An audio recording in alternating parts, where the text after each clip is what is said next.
Hello my soul family, कैसे हैं आप सब। आज मैं आपके लिए बहुत इंटरेस्टिंग सी रीडिंग लेकर आई हूँ। आज मैं आपको बताने वाली हूँ कि जो हमारे अपने हैं, जो हमें छोड़ के चले जाते हैं, हमसे बहुत दूर चले जाते हैं और हमें ऐसा लगता है कि हमारा सब कुछ ख़त्म हो गया, इससे बुरा जीवन में तो वक्त आ ही नहीं सकता। आखिर ऐसा हमारे साथ क्यों होता है? तो ठीक है, इस बारे में रीडिंग करने से पहले मैं आपको ये बताना चाहूँगी कि मैं जनरल बेसिस पे रीडिंग करती हूँ, किसी की भी पर्सनल रीडिंग नहीं होती है। वैसे तो ये स्पेसिफिक कोई रीडिंग है नहीं, इसमें with the help of divine मुझे एंसेस्टर्स की जो एक तरीके से कहेंगे आशीर्वाद मिला है, जिसके ज़रिए मैं आप सबको हील कर पाती हूँ। तो आज की वीडियो आप सबको हील करने के पर्पज़ से ही मैं लेकर आई हूँ। मेरे पास बहुत सारे कमेंट्स आ रहे थे कि बहुत लोगों ने अपने लव्ड वंस को खोया हुआ है, तो आज की ये वीडियो मैं आप सबको हील करने के लिए लेकर आई हूँ।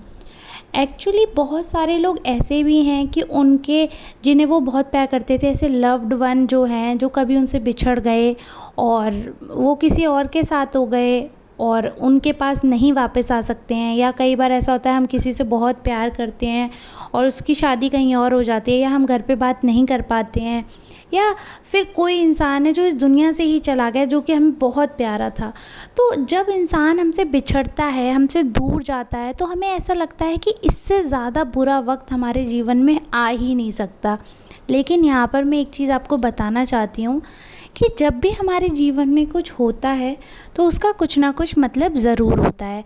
आज तक आपने अपने जीवन में देखा होगा, जब भी बहुत बुरा हुआ होगा तो उसके बाद जब बादल दुख के छटे होंगे तो आपने ये नोटिस किया होगा कि वो जो कुछ भी हुआ था, अगर वो नहीं होता तो आज आप जो इंसान हैं वो निखर कर कभी नहीं आ पाते।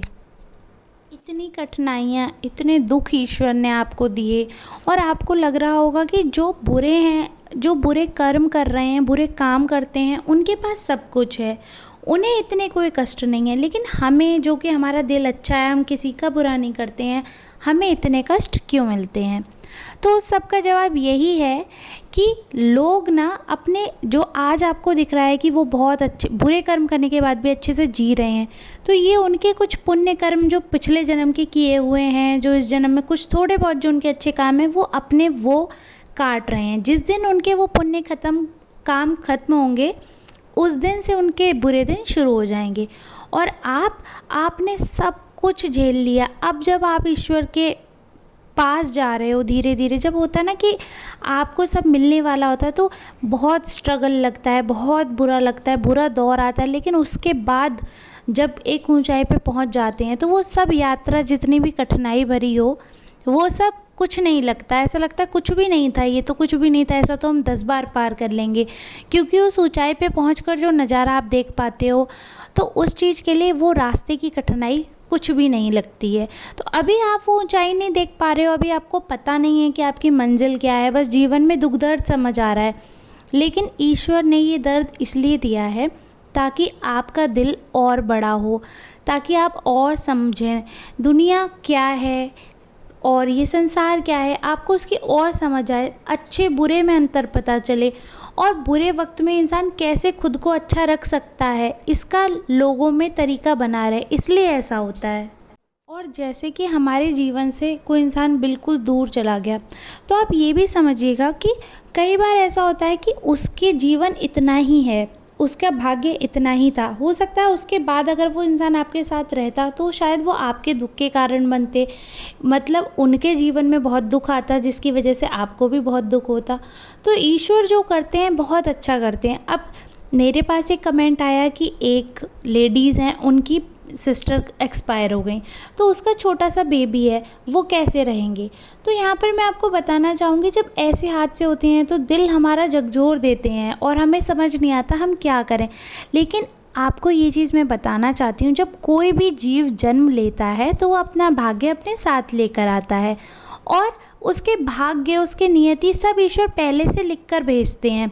उसके भाग्य में यही था कि शायद उसे अपनी माँ नहीं, दूसरी जो लेडी होगी उसको माँ की तरह प्यार मिलेगा। अब ये तो उनका भाग्य है, उनके कर्मों के अनुसार ऐसा हुआ है। तो इसलिए आपको बहुत ज़्यादा सोचने की ज़रूरत नहीं है। हमें दुख तो होता ही है क्योंकि हम इंसान हैं, लेकिन ये बात सोचने की है जब ईश्वर इंसान बनकर इस धरती पर आए, चाहे वो रामचंद्र जी हों, चाहे वो परशुराम हों, चाहे वो कृष्ण जी हों, किसी भी आप अवतार को देख लें, उन्होंने धरती पे दुख के सिवा कुछ भी नहीं भोगा। आप किसी भी अगर ईश्वर का जीवन देखेंगे तो उसमें खुशी के जितने क्षण हैं उससे अधिक दुख के क्षण हैं। तो वो जन्मे ही इसलिए ये सार दिखाने के लिए कि इस संसार में आपको जितना माया है, जितना सुख है, जितना लालच है, उससे कहीं ज़्यादा दुख आपको भोगना पड़ेगा। तो जब ईश्वर इतना दुख भोग सकते हैं हम लोगों को एक तरीके से ज्ञान देने के लिए, तो हम तो इंसान मात्र हैं। अगर हमारे जीवन में इतना दुख आ रहा है तो हमारी वैल्यू ही क्या है।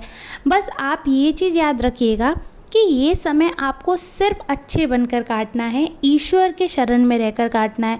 बुरा समय सिर्फ एक ही तरीके से कट सकता है कि आप ईश्वर की आराधना करते रहें। बुरे समय में कोई रिश्ता, कोई प्रेमी, कोई साथी काम नहीं आता, कोई शांति दे वो भी अच्छी नहीं लगती है, किसी की बातें अच्छी नहीं लगती हैं।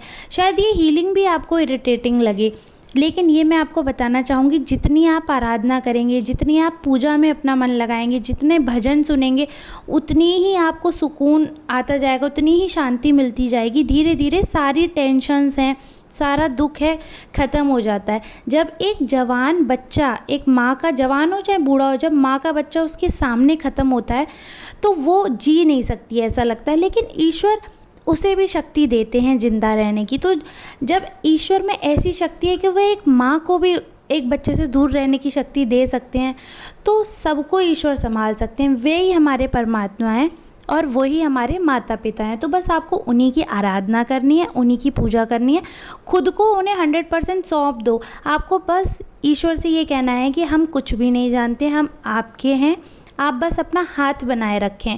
बहुत ज़्यादा मन्नतें मांगने की ज़रूरत नहीं है। ईश्वर जब हाथ रखते हैं सिर पर तो सारे कष्ट ख़त्म हो जाते हैं। तो बस आपको ईश्वर का साथ चाहिए, उनका हाथ सिर पर बना रहे, ऐसा आशीर्वाद आप मानते रहें बस, और फिर जीवन में धीरे धीरे शांति आ जाएगी। ये दुख का समय है और हर किसी प्राणी के जीवन में दुख का समय आता है। ऐसा कोई इंसान नहीं है जो कभी दुख ना भोगे। तो बस यही सोचकर कि ये अंधेरी रात है, सुबह होगी और बहुत अच्छी सुबह होगी, क्योंकि अंधेरी रात में आपका हाथ ईश्वर ने पकड़ रखा है।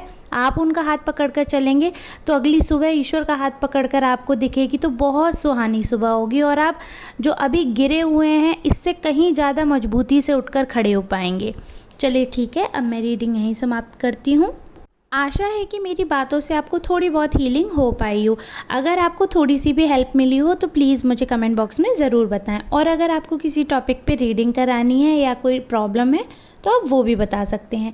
चलिए ठीक है, मिलते हैं नेक्स्ट वीडियो में। तब तक के लिए धन्यवाद, और कमेंट्स में मुझे अपना प्यार देना ना भूलें।